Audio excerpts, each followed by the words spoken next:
Menyelamatkan ekonomi dari dampak pandemi, saya berbicara dengan Menteri Keuangan Republik Indonesia, Dr. Sri Mulyani Indrawati. Bu Ani punya nggak sih semacam prediksi kapan kita bisa bounce back atau kita bisa kembali normal? Saya tahu ini satu pertanyaan yang memang... Iya, banyak yang bertanya seperti itu. Karena ketidakpastian yang muncul karena COVID ini sekarang memberikan ketidaktahuan kapan akan berakhir. Jadi saat kita mengelola ekonomi, kita membuat skenario. Jadi dalam hal ini Rosi ya. Jadi kalau seandainya dia, ini sekarang kita lihat datanya kuartal 1 kita pertumbuhannya 2,97. Masih termasuk yang positif karena banyak negara yang negatif. Tapi kita lihat nanti kuartal kedua pasti lebih berat lagi. Kenapa? Ya karena PSBB-nya meluas gitu kan. Nah, jadi kita sudah tahu bahwa kuartal kedua mungkin akan lebih dalam. Tapi kita berharap kuartal ketiga mungkin bisa menjadi lebih baik. Harapannya seperti apa? Ya tadi karena orang sudah mulai berdamai dengan virus itu artinya udah mulai getting used to it gitu kan. Jadi orang tahu caranya untuk hidup secara sehat, tapi kemudian dia juga bisa melakukan aktivitas tanpa harus menambah risiko untuk tertular. Nah, hal-hal seperti itu yang memberikan harapan bahwa mungkin akan ada kegiatan sosial dan ekonomi yang mulai pulih. Kalau seandainya itu terjadi, berarti nanti kondisinya akan mulai sedikit lebih baik dibandingkan kondisi kuartal 2 yang semuanya masih ditutup. Nah, kalau skenario itu terjadi, ekonomi kita masih tumbuh di positif. Tapi kalau ternyata kuartal 2 dan kuartal ketiga kita masih PSBB yang meluas dan jumlahnya masih meningkat, ya itu berarti kita akan dalam posisi yang sangat berat. Maka skenario kita ada yang sampai ke minus 0,5%. Ini yang kita, seberapa cepat mereka rebound. Kemarin itu ya, kalau kita bicara bulan-bulan lalu, banyak yang membuat prediksi nanti bentuk reboundnya adalah V. Jadi begitu dia jatuh dia langsung naik lagi.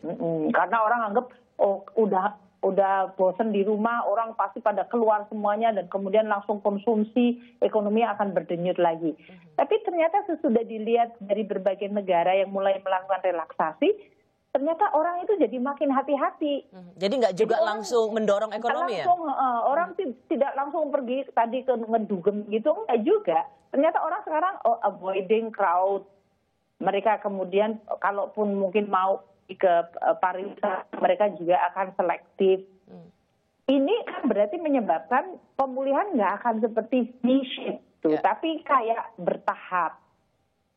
Ini yang harus kita prepare. Makanya tahun 2021 di dalam tadi pembahasan awal dengan DPR, kita harus sudah memasukkan skenario apabila pemulihan itu kemudian akan terus kita upayakan melalui policy-policy support-nya. Kita tidak mengharapkan harus tiba-tiba semuanya harus di-sustain, semua harus didukung dalam hal ini. Nah, ini jadi pemikiran.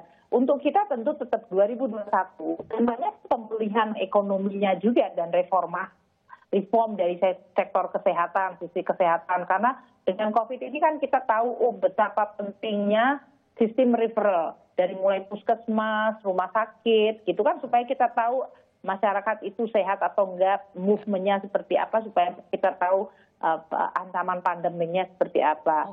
Kemudian untuk memperbaiki dari sisi pendidikan, sudah adanya COVID ini, itu juga perlu untuk dilakukan reform. Jadi banyak hal yang sekarang ini momentum COVID justru memberikan momentum untuk melakukan pembenahan. Tapi di sisi lain kita juga melakukan pemulihannya akibat tekanan COVID ini dari sisi ekonomi.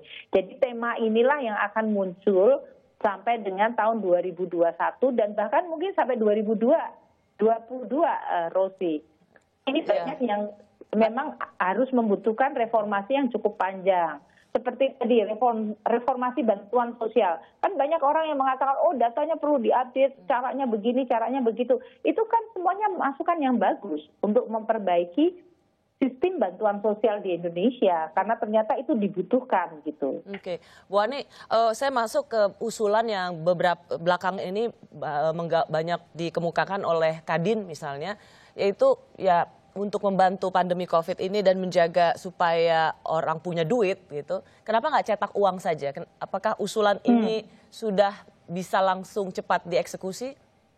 Ya, kan pertama dengan membayangkan terjadi kelesuan karena tidak ada aktivitas, dengan adanya tambahan uang baru dibayangkan itu langsung seperti menambah darah segar gitu kan. Jadi pemerintah dan BI juga melakukan yang sebetulnya mirip seperti itu, tapi nggak seperti yang helikopter money ya dalam hal ini. Contohnya tadi, kita kan dengan defisit nambah, BI sekarang sudah bisa membeli surat berharga negara. Kalau dia beli surat berharga negara itu, dia nyetak duit. Gitu kan? Jadi dia sebetulnya sudah melakukan pencetakan uang. Apakah size-nya harus sebesar yang seperti yang direkomendasikan Kadin? Kita semuanya dari sisi policy maker akan terus melihat kebutuhannya di mana. Jangan sampai kita dari sisi kebijakan moneter, dari sisi fiskal, dari sisi OJK, itu kita terlalu sedikit atau terlalu banyak. Nah, pasnya ini kan kita harus lihat berdasarkan data. Kita akan lihat kebutuhannya apa itu. Oh, bansos dulu, maka bansos ditambahin. Apakah bansosnya kurang? Oh, kita lihat. Apakah memang yang dibutuhkan sekarang bansos atau kegiatan ekonomi pulih? Kan kayak gitu kan? Jadi ini yang kemudian kita akan lihat. Jadi caranya gimana? Untuk dunia usaha butuhnya apa. Jadi kita perlu untuk terus melakukan berbagai hal. Jangan lupa ya, tadi sesi pertama Rosi menanyakan ke saya, jangan sampai Perpu ini dijadikan sebagai alat untuk tadi penumpang gelap. Moral hazard. Tapi nanti sesi keempatnya nanya kenapa nggak dicetak duit banyak-banyak. Itu nanti moral hazardnya banyak gitu. Jadi saya akan mengatakan seimbang tadi ya Rosi ya. Kebutuhan itu pasti ada. Tapi kita tetap menjaga tadi amanah masyarakat yang bilang hati-hati. Ini sekarang kalaupun kita sudah di-approve perpunya oleh DPR, kita menggunakannya justru hati-hati. Supaya tadi keinginan masyarakat untuk tetap melakukan penanganan COVID, memperbaiki ekonomi, dan menjaga masyarakat tidak kemudian dipakai untuk hal-hal yang sifatnya abusive tadi. Makanya kalau polisi-polisi yang sifatnya global langsung mencetak duit, disebarin, itu ya udah pasti akan menciptakan persepsi mengenai oh ini sebetulnya cuma mau membantu orang-orang yang nggak perlu dibantu barangkali gitu kan. Jadi ini kita lakukan. Jadi kalau butuhnya bansos kita lihat di mana lokasinya, pemerintah daerah pakai apa, pemerintah pusat apa jalurnya, apakah pakai dana desa, pakai PKH, apakah pakai kartu sembako, itu semuanya kita melakukan terus-menerus perbaikan berdasarkan input-input yang berasal dari pemerintah, dari masyarakat, dan dari kementerian. Karena kenapa ada ide ini? Karena Kadin melihat kurang kalau cuman 500 triliun, dianggap agak pelit Menkyu-nya katanya.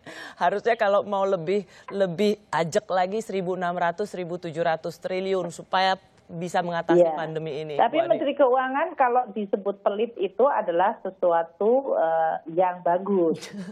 Karena kalau Anda punya Menteri Keuangan yang ugal-ugalan, Anda semuanya deg-degan gitu. Jangan lupa itu bukan duitnya Menteri Keuangan, itu duit rakyat.